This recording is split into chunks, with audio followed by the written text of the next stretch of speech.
Hello, welcome to the Sovereign Magazine Show, a transformational experience where conscious conversations meet embodied wisdom. Each episode invites visionary healers, thought leaders, and change makers to share their journeys of awakening, offering listeners practical tools and soul stirring insights to reclaim their inner authority. We have the beautiful Efrat Shokaf back for our series on the spiritually aware parent. And today we are talking about daily invitations from mundane reactions to a shared journey of growth. And if you have missed all of our foundational episodes on what is a spiritually aware parent or what are spiritually aware children and that parent soul contract, go back and listen to episodes 1 through 3. All right, Everett, why don't you give a introduction to yourself and a little bit about our topic today? Hi, Nicole. So I'm Efrat Shukef. I'm the author of two award-winning books, The Promise We Made and Universal Promises. I'm a shamanic energy healing practitioner working with families, children, parents, teens worldwide, and a mother to three spiritually aware teens, one young adult by now, according to social definitions. And I'm grateful to be here. Oh, I'm so excited because we're going to be talking about the next step. So, we talked about soul contracts and agreements in our last episode, but now we're going to be talking about the daily and the journey. And so, why don't you share a little bit more about these parenting moments as invitations rather than tasks that we have to do? So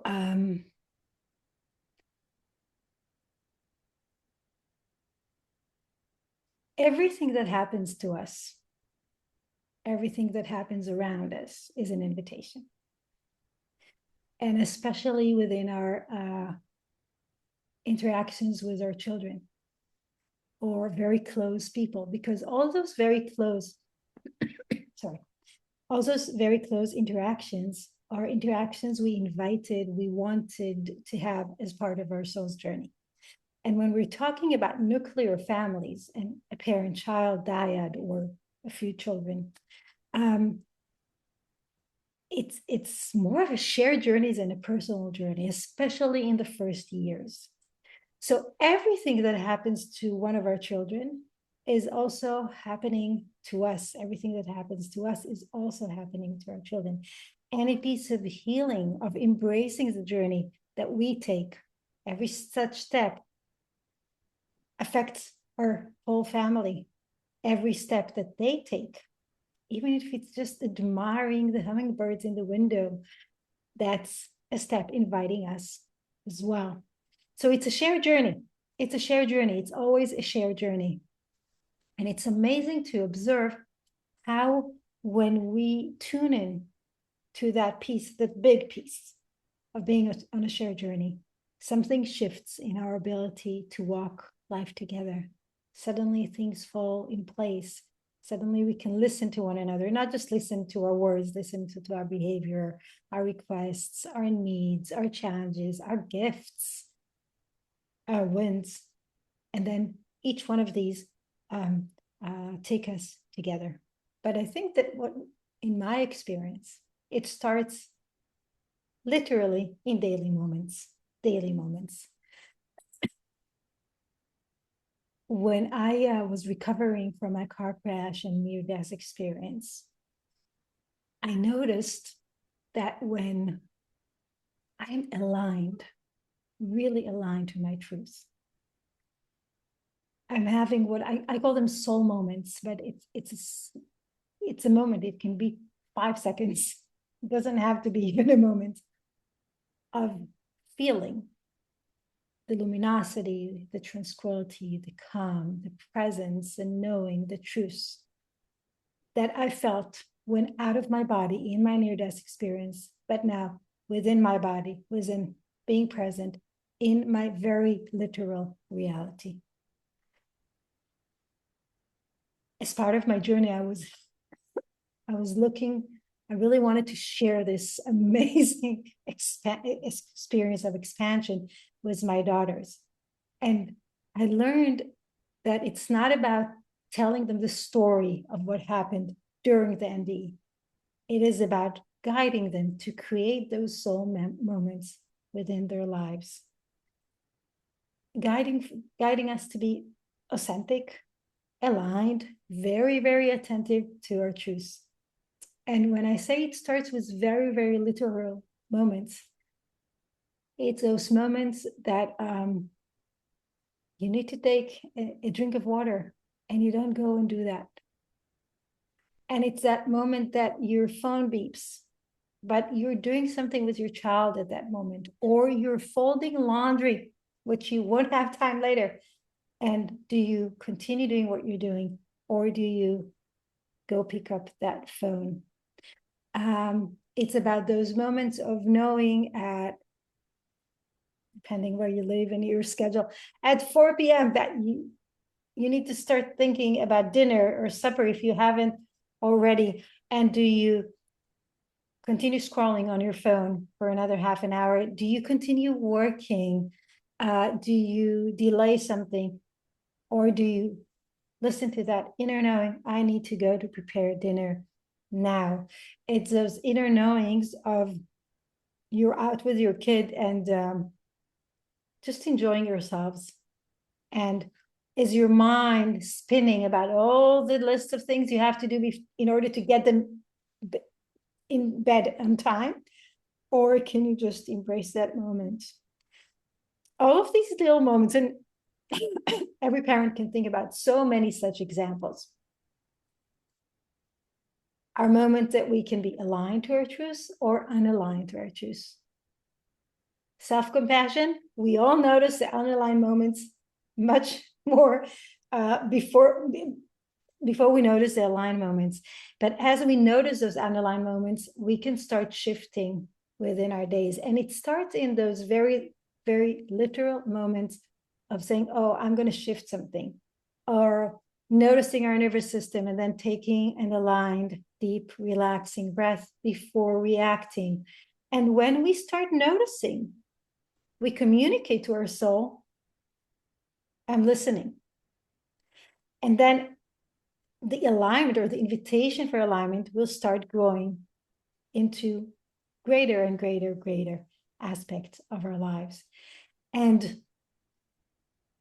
I've noticed that when working with parents and guiding them, and definitely with kids, to anchor the sense, what you feel when you made an aligned decision, an aligned choice, sometimes even just the recognition of your own inner soul truths within you is such a moment. When we anchor them and we notice, this is how I feel, it's much easier for us to then create more and more and more and more such moments. This is what living heaven on earth is for me. Because when I accumulate those moments of being aligned, attentive to my truth, I am also modeling this to my daughters. I am also rippling that same healing and anchoring and example around me. I'm also communicating both to my soul, I'm listening and things can go, and to their souls, I'm on the journey. I'm on the motion to become that potential I promised you I would become.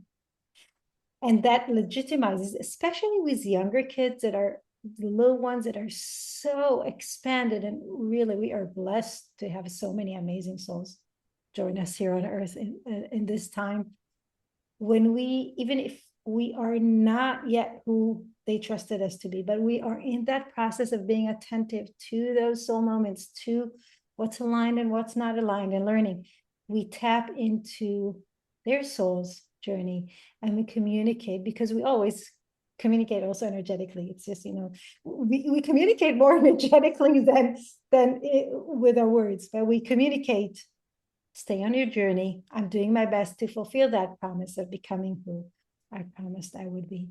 So that is, it starts in those very, very daily moments. And maybe this is, so far in everything that we talked about, it's the most practical invitation into just notice your moments. And don't judge yourself, and no criticism when you're unaligned. Just noticing, I'm unaligned. Oh, I was unaligned again. After a week, after a month, you won't be unaligned at that piece because you agreed to see it. And you shifted something and you shift another thing. And then it's a ripple. You can't stop because you're already on a journey, your own journey and your family's journey. It just happens.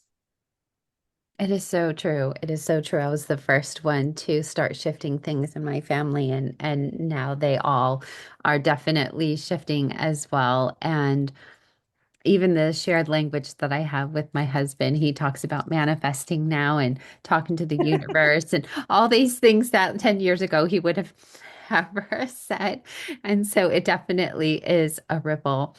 And I almost want to bring it back down to an even more practical way of looking at things for people because I just recognize within parenting, so often parents think of the difficulties that they have with their children, whether that's fighting or especially if you have multiple children. Luckily, I only have one child, so I don't have to deal with the sibling rivalry or anything, but I hear a lot about it from my daughter with her friends. And she always says, Gosh, I'm so glad I didn't have siblings, which I'm like, they have benefits too. It's just the phase. But the simplicity that I want to bring it back to is when you are in those moments, you were saying aligned or unaligned or misaligned, depending on how you want to say it. But I want to say, how do we help people respond versus react in those moments? Because that to me is the alignment or unalignment, right? I feel like I respond now versus react from a triggered perspective more often than not. Of course, I always have my my moments, but when we are aware of what we were talking about before about on another show about our baggage or what we come with and all of those things and our traumas and things like that, I have these outer body experiences. They're so cool. I don't know if you've had them either, where I'm literally aware of myself, but my higher self is up here watching me going, Okay, there you go again, Nicole. You're going to watch yourself. Okay, what are you going to choose? Are you going to choose the old way? And I watch myself in real time do whichever way. Sometimes I react, sometimes I respond, and I have complete compassion for myself as my higher self is watching myself. And it's really cool when it happens because it mostly happens for me when I am communicating with my daughter. My higher self will come out and be like, when you were a child, you would have wanted to be responded to in this manner in this situation. So which one are you going to choose? And it's this whole experience of having this beautiful dance between just blurting out the anger or whatever's going on inside, the reaction versus what do I really want to accomplish in this moment? Like, what is the greater purpose of this interaction? And what is the invitation my child is asking me to rise to the occasion with, right? Which is very hard when you're triggered. So I'm just wondering how we can shift from reacting to responding when we have these emotions that are running high. I'm familiar with what you're describing, but I don't think it's very common Mm. to have your guidance communicate and stop you in the moment. Okay. It often comes later.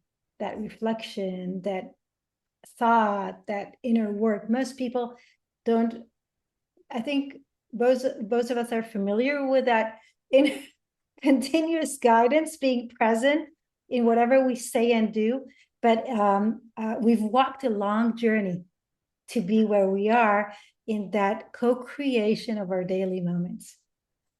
For most families, I would first add the option of not responding. It's not only between responding and reacting. There is also an option of not responding, watching, observing, being present, but not making any clear action, reaction, or even response, just Mhm. nothing. There is also another piece that we need to add as a possibility, even before working on our triggers, and that is to say, I'm sorry, I was triggered. If I could take the time back, I would tell you, and I should have, I apologize. So these are pieces that we can bring in because, yes, we are the parents, but kids learn to apologize and take responsibility also, again, by modeling. And it's okay to say, I was wrong. And we are wrong so often. So often we could have reacted differently. We could have responded differently. We could have kept quiet. We could have taken it into our work.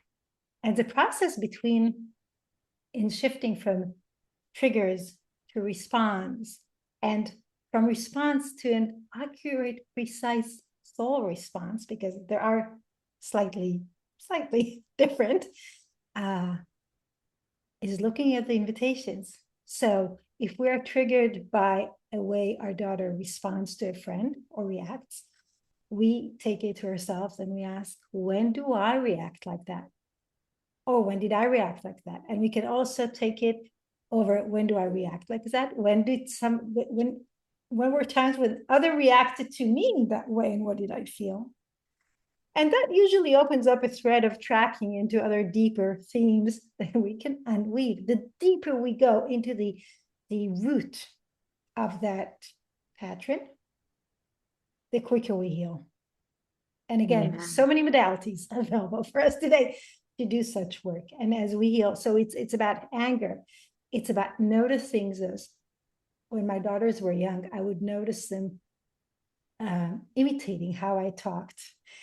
And then what bothered me wasn't that it was realizing this is how I said something, or understanding that this is how my mom talks and my mother talks and my grandmothers. And I was like, oops, no, I don't want to continue that. So I didn't have as many tools as I have today, but I took the tools that I do have, and everybody has some kind of tools in their toolbox, and they're very simple ones. You don't have to have the kind of toolbox I have today. Yeah, there's so many simple toolboxes, simple tools we all have, and just consciously saying, "Oh, I'm going to change that." Yeah. And it didn't necessarily mean anything negative. It was just about understanding that there is a thread. And if there is a thread, there is something holding on to us with deeper meaning, because otherwise it would not be an invitation and we wouldn't notice it. And when we agree to notice everything, and this is a very clear invitation on my behalf, please agree to see everything, know everything, and be ready to heal, because then your kids can offer their invitations and you can be on that shared journey. But those are the pieces that we take into deep healing.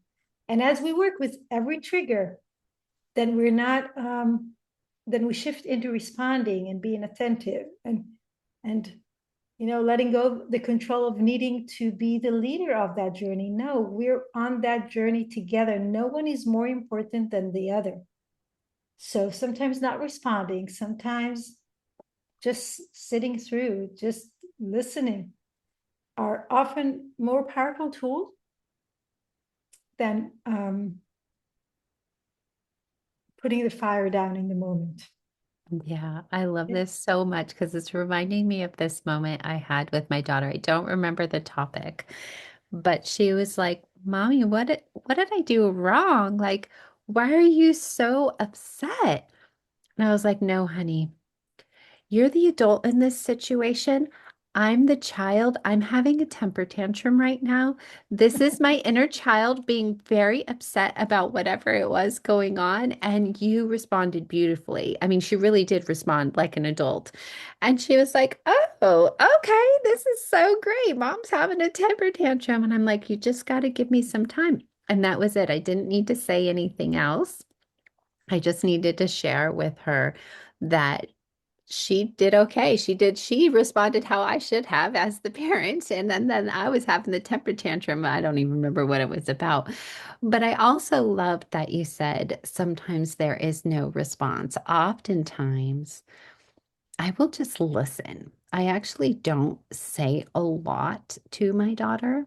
Sometimes I can get on my rants, but we all can.